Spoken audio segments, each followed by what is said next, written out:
Prochain invité est un jeune écrivain qui vient de lancer son premier recueil de poésie et qui également a fondé tout récemment sa maison d'édition, les Publications du Rat. Alors, Isabelle Larouche le rencontre, c'est un artiste pour le moins fonceur, Monsieur Alain Garneau. Alain Garneau, bonsoir. Bonsoir. Partir, fonder sa propre maison d'édition.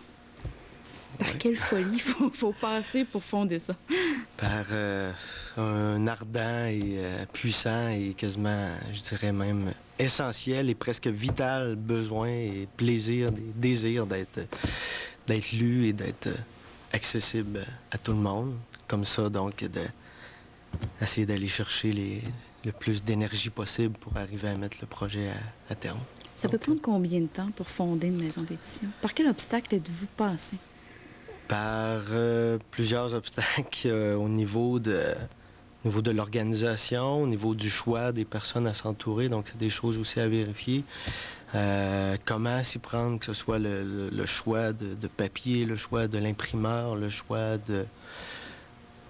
Donc, c'est plusieurs détails que souvent le commun des mortels n'y pense même pas. Mais c'est plusieurs petites choses, parce qu'il ne faut pas que ça revienne trop cher non plus. Il faut quand même que ce soit un livre accessible à tout le monde.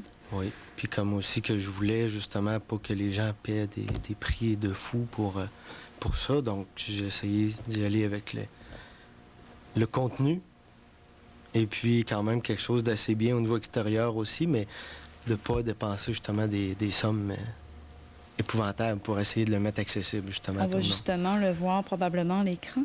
Les Publications du Rat, est-ce que ça va être essentiellement vos livres qui vont se retrouver, qui vont être édités, ou on pense aussi peut-être à éditer d'autres jeunes auteurs, auteurs et auteurs.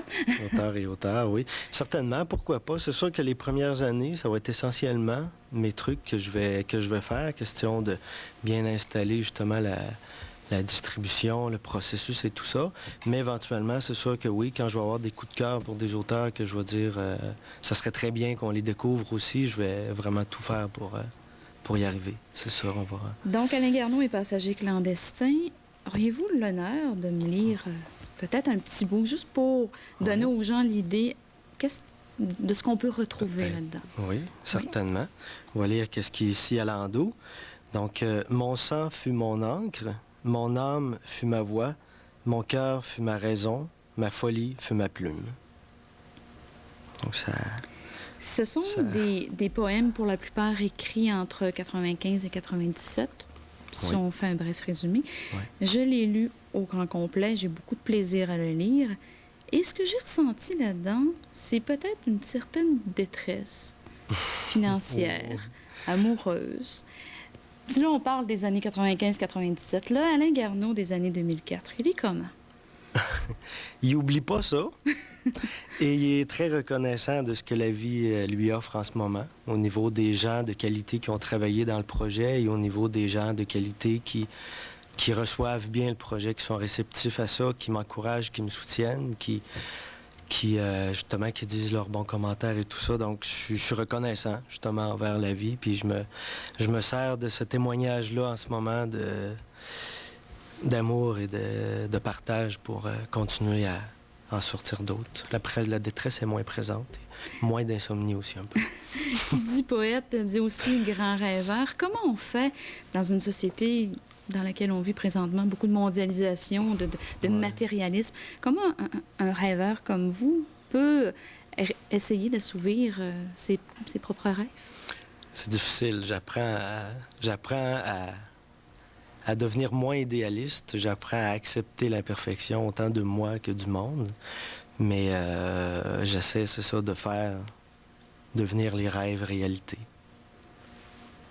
Mais Parce que la poésie, c'est quand même quelque chose, je dirais, de méconnu. Les gens n'oseront pas acheter un livre de poésie. Plutôt négatif. Est-ce que c'est pareil pour vous? Bien, je dirais que ça a commencé comme ça, par justement de dire... j'ai commencé à écrire comme ça. L'écriture est tellement devenue, d'une certaine manière, un confident qui a toujours été là, qui a partagé tous les moments, que même dans, justement, les moments plus de high ou de grand bonheur, vraiment, j'avais envie de partager ça. L'écriture, pareil. Donc, il n'y a pas seulement les moins bons côtés qui sont allés dans ça. Je dirais que c'est devenu... Les gens peuvent vous écrire à info@commerciallerap.ca au 802 96 19. Alain Garneau, merci beaucoup et au plaisir de vous relire. Ça fait plaisir. Merci beaucoup. En terminant, je vous rappelle que samedi, le 2 octobre, si vous avez envie de sortir, le RTC vous offre la gratuité si vous portez le petit foulard scout ou encore il y a les activités pour le financement de Mira. Bonne semaine.